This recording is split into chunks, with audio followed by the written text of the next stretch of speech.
रीवा में जमीन विवाद को लेकर दो पक्षों में जमकर मारपीट हो गई। मारपीट का लाइव वीडियो सामने आया है। इस वीडियो में आप देख सकते हैं कि किस तरह दो परिवार के लोग एक दूसरे पर टूट पड़े हैं। सिर पर गुस्सा ऐसा सवार है कि आओ देख रहे हैं न ताओ, जमकर मुक्केबाजी किए जा रहे हैं।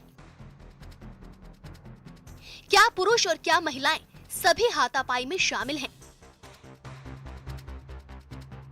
पुलिस ने दोनों पक्षों की शिकायत के बाद मामला दर्ज किया है। घटना सिटी कोतवाली थाना क्षेत्र की है।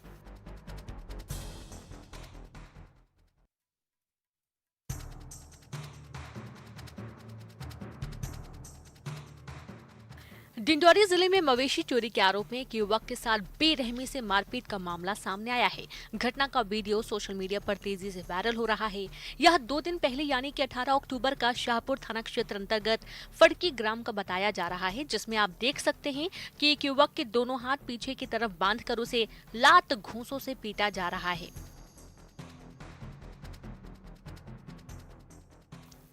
जानकारी जुटाने पर खुलासा हुआ कि 7 अक्टूबर को सिटी कोतवाली थाना क्षेत्र के खजरी ग्राम से 2 मवेशी चोरी हुए थे, जिसकी शिकायत पशु मालिक ने पुलिस से भी की थी।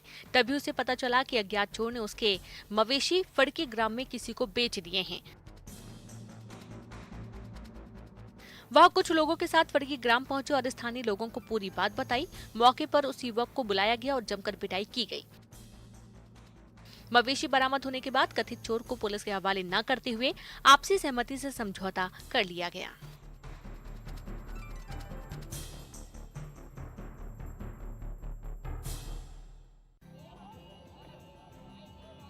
ग्वालियर के नई सड़क इलाके में आधे घंटे तक सड़क पर जमकर हंगामा हुआ। यहां देर रात स्मैकचियों ने जमकर उत्पात मचाया। नशे में धुत स्मैकचियों का ड्रामा देख जब लोग इन्हें रोकने के लिए आए तो इन नशेड़ियों ने लोगों पर ही ब्लेड से हमला करने की कोशिश की। हंगामे की वजह से काफी देर तक जाम लगा रहा। सूचना मिलने के बाद पुलिस मौके पर आ धमकी और पुलिस को देखते ही इनके होश ठिकाने लग गए और वहां से फौरन भाग खड़े हुए।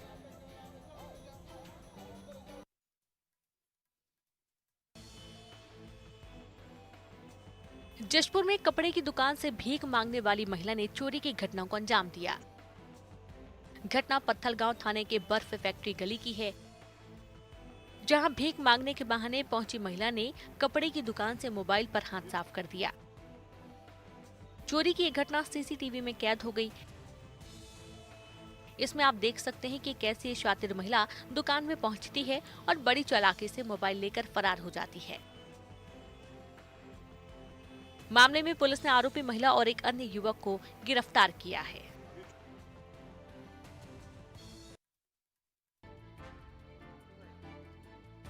मंडला जिले के नैनपुर थाना अंतर्गत वार्ड नंबर 7 के इटका रिहायशी कॉलोनी में उस वक्त हड़कंप मच गई जब एक भालू रिहायशी इलाके में लोगों को पेड़ पर बैठा दिखा। भालू करीब 6 दिनों से इसी इलाके में घूम रहा है, जिससे यहाँ के लोग दहशत में नजर आ रहे हैं। माना जा रहा है कि ये भालू अपने कुनबे से बिछड़कर जंगल की सीमा से होकर वार्ड की रहवासी बस्ती तक आ पहुंचा है, जिसके बाद स्थानीय निवासियों ने इसे पेड़ पर चढ़े और रास्ते में विचरण करते हुए कई बार देखा। इसकी सूचना स्थानीय प्रशासन के साथ वन विभाग को भी दी। इसे पकड़ने की कवायद जारी है। वार्ड में मुनियादी के साथ लोगों को सतर्क कर दिया गया है। इसके रेस्क्यू ऑपरेशन के लिए स्थानीय लोगों की मदद भी ली जा रही है।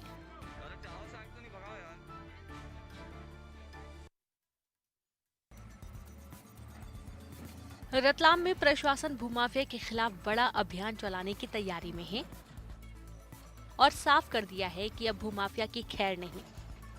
इसके लिए अवैध कॉलोनियों की कुंडली प्रशासन तैयार कर रहा है। 1 हफ्ते के भीतर प्रशासन अवैध कॉलोनियों की लिस्ट जारी कर देगा, जिससे यहाँ के लोगों को प्लॉट खरीदने में भी आसानी होगी। वहीं अवैध निर्माण के खिलाफ प्रशासन का अभियान जारी रहेगा।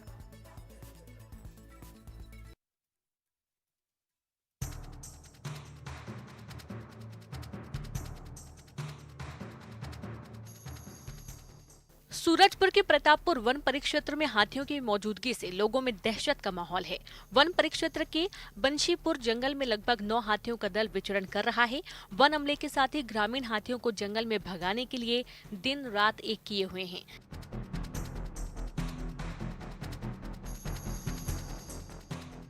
जंगल से गुजरने वाले रास्ते में वन अमला बैरियर लगाकर ग्रामीणों को आवागमन से रोक रहा है। इसके साथ ही माइक से मुनादी कर लोगों को सतर्क किया जा रहा है। हालांकि कई ग्रामीण वन अमले के निर्देशों का पालन नहीं करते देखे जा रहे हैं।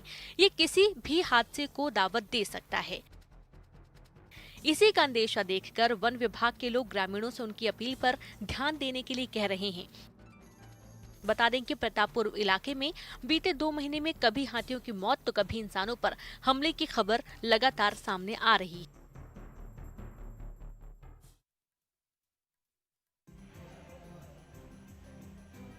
मुरैना जिले के पोरसा थाना क्षेत्र के गांव के राज में आधी रात को एक लकड़बग्घे ने ग्रामीणों पर हमला कर दिया।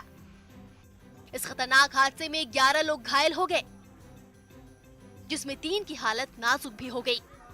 सभी घायलों को अस्पताल में भर्ती करवाया गया, जहां इनका इलाज चल रहा है। हमले के बाद ग्रामीणों ने मिलकर इस लकड़बग्घे को मार गिराया। वहीं इस घटना के बाद से स्थानीय लोगों में दहशत का माहौल है।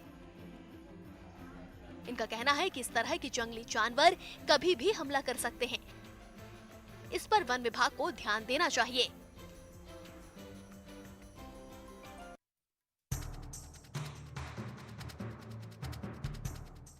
रायपुर में अंतर्राज्यीय गांजा तस्करों को दबोचा गया। सिविल लाइन पुलिस ने 3 आरोपियों को गिरफ्तार किया है, जिसमें एक महिला भी शामिल है।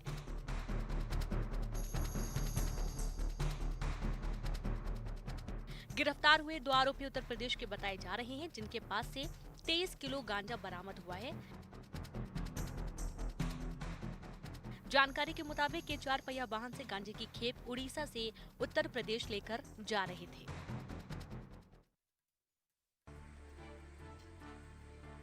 उत्तराखंड घूमने गए सैलानियों के लिए तब मुसीबत आ गई जब यहां भारी बारिश हो गई। इसमें छत्तीसगढ़ के भिलाई शहर के भी 55 लोग शामिल थे, जो 14 तारीख को नैनीताल घूमने गए थे। अब इन्हें सुरक्षित रेस्क्यू कर लिया गया है। इनमें बच्चे भी शामिल थे। जानकारी के मुताबिक इन्हें कसौली से खैरना शिफ्ट किया गया और इसके साथ ही दूसरे राज्यों के फंसे लोगों को भी निकाला गया।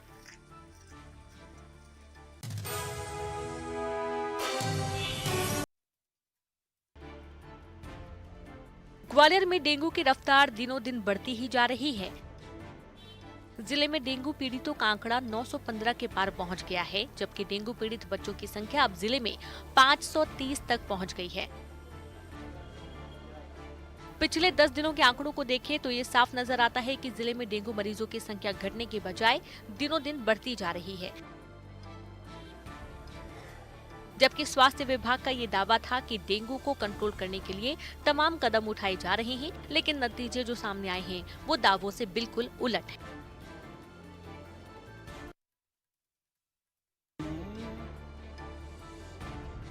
कोरबा में पटरी पर 2 युवकों की लाश मिलने का मामला सामने आया है। घटना कोरबा कुसमुंडा रेलखंड की बताई जा रही है, जहां पटरी पर 2 युवकों की लाश मिलने के बाद हड़कंप मच गया। मामले की सूचना रेलवे पुलिस को दी गई, जिसके बाद पुलिस ने मामला दर्ज कर लिया है और दोनों युवकों की पहचान का पता लगाने की कोशिश में जुट गई है।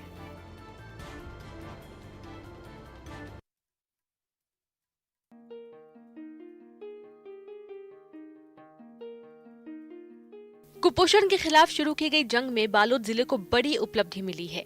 मुख्यमंत्री सुपोषण अभियान के शुरू होने के 2 साल में ही कुपोषित बच्चों की संख्या में 3% की कमी देखी गई। जिले में कुपोषण की दर 16% से घटकर 13% हो गई। कुपोषण दूर करने में नौनिहालों को दिए जाने वाले गर्मा गर्म भोजन और मुनगा ने महत्वपूर्ण भूमिका निभाई है। कोरोना काल में भी बच्चों और महिलाओं को पोषक आहार और टिफिन के माध्यम से घर घर जाकर गर्म भोजन वितरित किया गया था, जिसके बाद कुपोषण के आंकड़े में कमी भी आई है। वहीं कुपोषण को कम करने में मिली सफलता के बाद कलेक्टर ने कुपोषण मुक्त बालोद का संकल्प लिया है।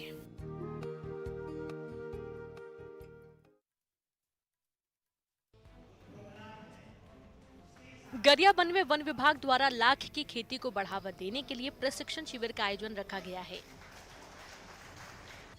18 अक्टूबर से शुरू हुए 4 दिवसीय राज्य स्तरीय प्रशिक्षण शिविर में प्रदेश के 12 वन मंडलों के 200 किसान हिस्सा ले रहे हैं, जहां वैज्ञानिकों द्वारा किसानों को वैज्ञानिक पद्धति से लाख की खेती करने की जानकारी दी जा रही है।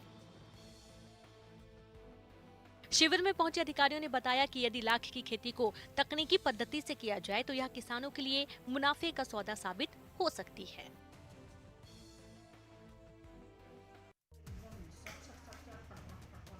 गरियाबंद जिले की उच्च शिक्षा व्यवस्था पूरी तरह चरमरा गई है। छात्र बिना प्राध्यापकों के ही पढ़ाई करने पर मजबूर हैं। गरियाबंद सरकारी कॉलेज में 1700 छात्रों ने एडमिशन लिया, लेकिन छात्रों को पढ़ाने के लिए कॉमर्स और साइंस का एक भी प्राध्यापक नहीं है। जिले में सबसे बुरी स्थिति मैनपुर, घोरापदर और देवभोग महाविद्यालय की है। मैनपुर कॉलेज में तकरीबन 700 छात्रों की पढ़ाई का जिम्मा 3 प्राध्यापक संभाल रहे हैं। देवभोग महाविद्यालय के 767 छात्रों का जिम्मा 2 प्रोफेसर पर है। वहीं घोरापदर के तकरीबन 400 से अधिक छात्रों का जिम्मा 1 प्रोफेसर के भरोसे है, जिसका खामियाजा यहां पढ़ने वाले छात्रों को भुगतना पड़ रहा है।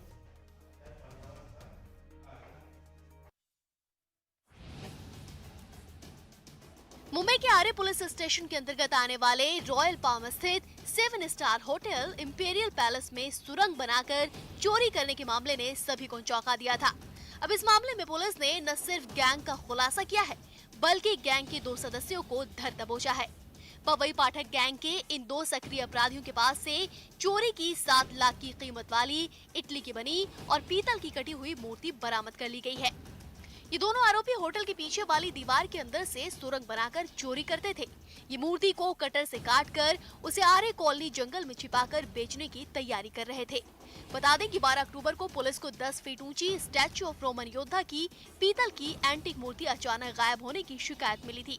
जांच में होटल के पीछे के जंगल में मूर्ति घसीटते हुए निशान दिखाई दिए थे, जिसके बाद कार्रवाई की गई।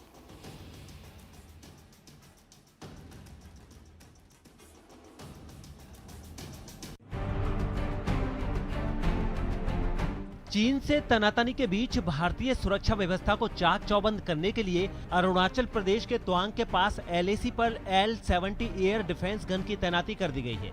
आपको बता दें कि चीन सीमा से सटे इलाके में तैनात की गई ये L-70 एयर डिफेंस गन का अपग्रेडेड वर्जन है। इस एयर डिफेंस गन के बारे में आपको बता दें कि ये कई खूबियों से लैस है। L-70 एयर डिफेंस गन दुश्मन के एयरक्राफ्ट पर सटीक निशाना लगाने के साथ साथ 1 मिनट में अलग अलग दिशाओं में 240 से 300 राउंड फायर कर सकती है। अपग्रेडेशन के बाद इस गन में electro optical system, fire control system और वीडियो टेस्टिंग जैसे अत्याधुनिक उपकरण लगाए गए हैं। ये उपकरण दुश्मन के एयरक्राफ्ट को आसानी से निशाना बनाने में मदद करते हैं। L-70 एयरक्राफ्ट गन की मारक क्षमता की बात करें तो इसकी मारक क्षमता करीब 27 किलोमीटर है। GCF फैक्ट्री ने पहले दौर में 100 गन का अपग्रेडेशन कर बेंगलुरु स्थित भारत इलेक्ट्रॉनिक्स लिमिटेड को भेजा था, जिसके बाद इसका इलेक्ट्रॉनिक अपग्रेडेशन कर इसे सरहद पर तैनात किया गया है। कश्मीर में बाहरी लोगों पर आतंकी हमले के बाद सुरक्षा व्यवस्था टाइट कर दी गई है। यहाँ चप्पे चप्पे पर नजर रखी जा रही है। श्रीनगर के लाल चौक पर सुरक्षा के लिए केंद्रीय रिजर्व पुलिस बल यानी CRPF की महिला जवानों को तैनात किया गया है। CRPF की ये महिला जवान हर आने जाने वाले लोगों पर नजर रख रही है और जरूरत पड़ने पर महिलाओं की तलाशी भी ली जा रही है। आपको बता दें कि ऐसा पहली बार हुआ है जब CRPF की महिला कर्मियों की तैनाती इस कदर की गई है। लाल चौक पर सुरक्षा के मजबूत इंतजाम के साथ साथ राजधानी श्रीनगर में सर्च ऑपरेशन तेज कर दिया गया है। श्रीनगर के पुराने शहर और दक्षिण कश्मीर के कुछ हिस्सों में मोबाइल और इंटरनेट सर्विस पर रोक लगा दी गई है। वहीं कुछ इलाकों में इंटरनेट स्पीड को भी कम कर दिया गया है। आपको बता दें कि पुलिस ने नागरिक हत्याओं की जांच के तहत सैकड़ों लोगों को हिरासत में ले लिया है और उनसे पूछताछ की जा रही है। साथ ही यहां काउंटर इमरजेंसी ऑपरेशन भी तेज कर दिया गया है। सुरक्षा बलों ने पिछले हफ्ते 13 आतंकवादियों को भी मार गिराया था, जिसके बाद से केंद्र की सरकार भी यहां के हालात पर पैनी नजर बनाए हुए है। अफगानिस्तान के कंदार में शिया समुदाय की एक मस्जिद में हुए धमाके का दिल दहला देने वाला वीडियो सामने आया है। 15 अक्टूबर को हुए इस हमले में 47 लोगों की मौत हो गई थी, जबकि 70 से ज्यादा लोग घायल हो गए थे। उसी धमाके का एक रोंगटे खड़े कर देने वाला वीडियो अब सामने आया है। इस वीडियो के पहले हिस्से में 3 आतंकी गोलियां बरसाते हुए मस्जिद की तरफ बढ़ते दिखाई दिए। उस वक्त मस्जिद में जुम्मे की नमाज पढ़ी जा रही थी और वहां बड़ी तादाद में नमाजी इकट्ठा थे। आतंकियों के अंदर घुसते ही वहां हड़कंप मच गया। गोलीबारी के बीच लोग जान बचाने के लिए इधर उधर भागने लगे। कुछ लोग दरवाजे की तरफ भागे और वहां से बाहर निकलने की कोशिश करने लगे, जबकि कुछ दूसरी सीढ़ियों से दूसरी मंजिल की तरफ भागते दिखे। इससे पहले कि बुरी तरह सहमे ये लोग कुछ समझ पाते, मस्जिद के मेन हॉल में एक जबरदस्त धमाका हुआ। धमाका इतना जोरदार था कि पूरी इमारत थर्रा उठी। बाहर खड़े लोग तक धमाके की चपेट में आ गए। कई लोग तो वहां जमीन पर गिर पड़े। धमाके के बाद हर तरफ बर्बादी नजर आने लगी। शिया समुदाय को निशाना बनाकर किए गए इस जानलेवा हमले की जिम्मेदारी आतंकी संगठन आईएसआईएस ने ली थी।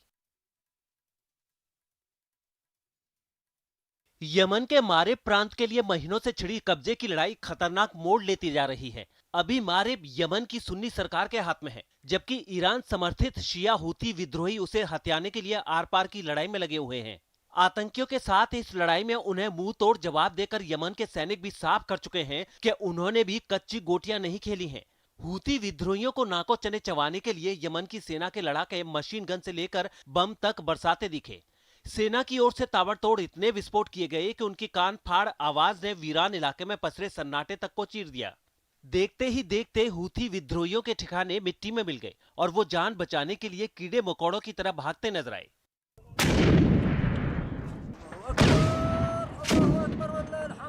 आपको बता दें कि 2014 से यमन वहां की सरकार और हूती विद्रोहियों के बीच जंग का मैदान बना हुआ है। दरअसल मारिब यमन का वो अहम प्रांत है जहां तेल के कुओं का भंडार है, इसलिए हूती विद्रोहियों ने उस पर धावा बोला हुआ है।